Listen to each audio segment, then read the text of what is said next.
Thank you. It is clearly now the will of the Parliamentary Conservative Party that there should be a new leader of that party and therefore a new Prime Minister. And I've agreed with Sir Graham Brady, the chairman of our backbench MPs, that the process of choosing that new leader should begin now. And the timetable will be announced next week. And I've today appointed a cabinet to serve as I will until a new leader is in place. So I want to say to the millions of people who voted for us in 2019, many of them voting Conservative for the first time, thank you for that incredible mandate, the biggest Conservative majority since 1987, the biggest share of the vote since 1979. And the reason I have fought so hard in the last few days to continue to deliver that mandate in person was not just because I wanted to do so, but because I felt it was my job, my duty, my obligation to you to continue to do what we promised in 2019.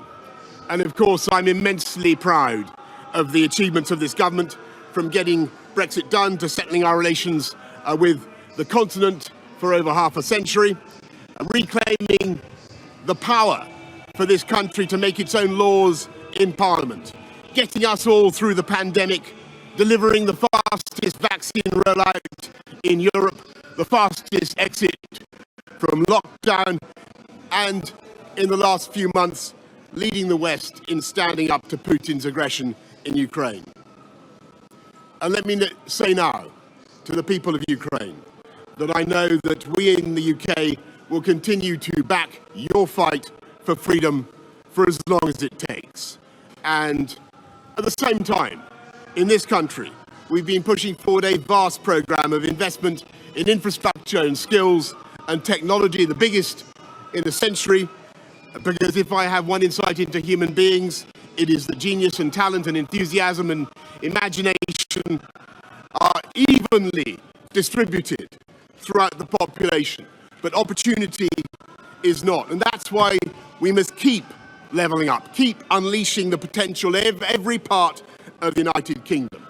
And if we can do that in this country, we will be the most prosperous in Europe.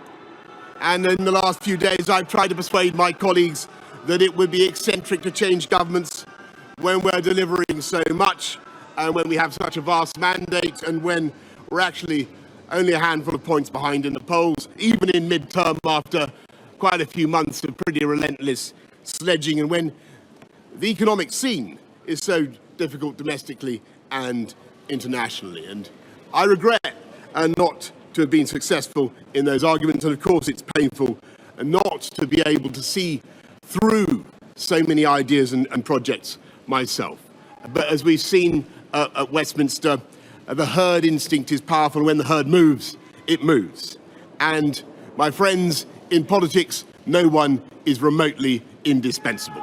And our brilliant and Darwinian system will produce another leader equally committed to taking this country forward through tough times, not just helping families to get through it, but changing and improving the way we do things, cutting burdens on businesses and families, and yes, cutting taxes, because that is the way to generate the growth and the income we need to pay for great public services.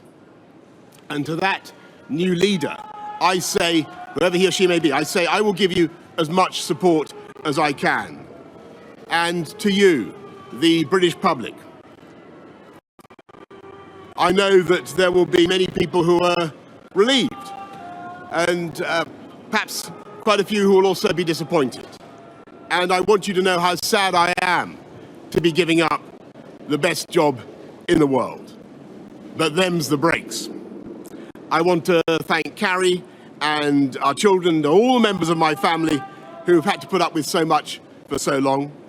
I want to thank the peerless British civil service for all the help and support that you have given our police, our emergency services, and of course our fantastic NHS, who at critical moment helped to extend my own period in office, as well as our armed services and our agencies that are so admired around the world, and our indefatigable Conservative Party members and supporters, whose selfless campaigning makes our democracy possible. I want to thank the wonderful staff here at Chequers, here at number 10, and of course at Chequers, and our fantastic prop force detectives, the one group, by the way, who never leak. Above all, I want to thank you, the British public, for the immense privilege that you have given me. And I want you to know that from now on until the new Prime Minister is in place, your interests will be served and the government of the country will be carried on. Being Prime Minister is an education in itself. I've travelled to every part of the United Kingdom, and in addition to the beauty of our natural world, I found so many people possessed of such boundless British originality and so willing to tackle old problems in new ways, that I know that even if things can sometimes seem dark now, our future together is golden. Thank you all very much. Thank you.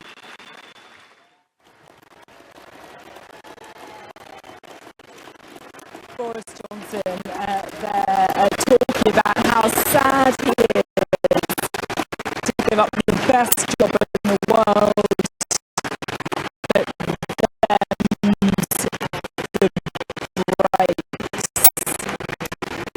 Thank you for an incredible mandate, he said, to the people who gave him the mandate of